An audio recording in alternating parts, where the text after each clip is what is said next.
Cantonment board నుంచి cantonment area నుంచి ఇలా జూబ్లీ బస్ స్టాండ్ నుంచి మొదలుపెట్టి షామీర్పేట వరకు నిర్మాణమైనటువంటి ఫ్లైఓవర్ కానీ, పారడైజ్ చౌరస్తా నుంచి మొదలుపెట్టి మేడ్చల్ వరకు నిర్మాణమైనటువంటి ఫ్లైఓవర్లు కానీ, ఈ రెండింటి విషయంలో కేంద్ర ప్రభుత్వం మొట్టమొదటిసారిగా దక్షిణ రంగానికి సంబంధించిన భూమిని ఇచ్చి హైదరాబాద్ అభివృద్ధికి తోడ్పాటు అందిస్తూ ఉంది. కాబట్టి ఇవాళ 200 ఫీట్ల విడ్త్ అనేటువంటి కాన్సెప్ట్ కంటే కూడా హైట్ ఎక్కువ నిర్మాణం చేసి కొంత విడ్త్ కింది లెవెల్లో విడ్త్ తగ్గించి మోడర్నైజేషన్కి ఎక్కడ విఘాతం కలగకుండా ఉండే పద్ధతి 120 ఫీట్లు 130 ఫీట్లు. ఎందుకంటే కార్ఖానా లాంటి ఏరియాలలో, మీకు తిరుమలగిరి లాంటి ఏరియాలలో విపరీతంగా షాపులు నష్టపోయేటువంటి ఆస్కారం ఉంది. కాబట్టి అట్లాంటి తప్పని పెట్టింది డెఫినెట్గా అది ఆమోదం పొందుతుందని చెప్పి నేను భావిస్తాను.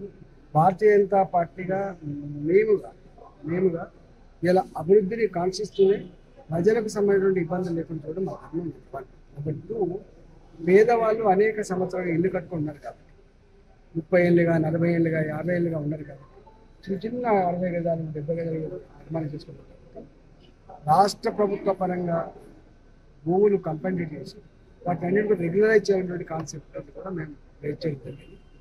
మూడవది, ఈ కంటోన్మెంట్లో పనిచేసేటువంటి లేబర్ ఎవరైతే ఫోర్త్ క్లాస్, మరీ ముఖ్యంగా మున్సిపాలిటీలో పనిచేసే మురికిలో పనిచేసే లేబర్ ఎవరైతే వాళ్ళు 40 ఏళ్ళకి చనిపోతారు. వాళ్ళకు 5% కంపాషనేట్ పోస్ట్ ఇవ్వాలన్నటువంటి సిస్టమ్ ఏదైతే ఉందో వీళ్ళకి వర్తించకూడదు. వీళ్ళు ఎక్కువ మంది చచ్చిపోతారు, 10% చచ్చిపోతారు, 10% చచ్చిపోతారు. వాళ్ళకి కంపాషనేట్ పోస్టులు ఎంతమంది అయితే చనిపోయినారో 125 మంది, ఆ 125 మందికి ఇలా వాళ్ళకి కంపాషనేట్ పోస్ట్ ఇవ్వాలని కూడా చర్చ జరిగింది.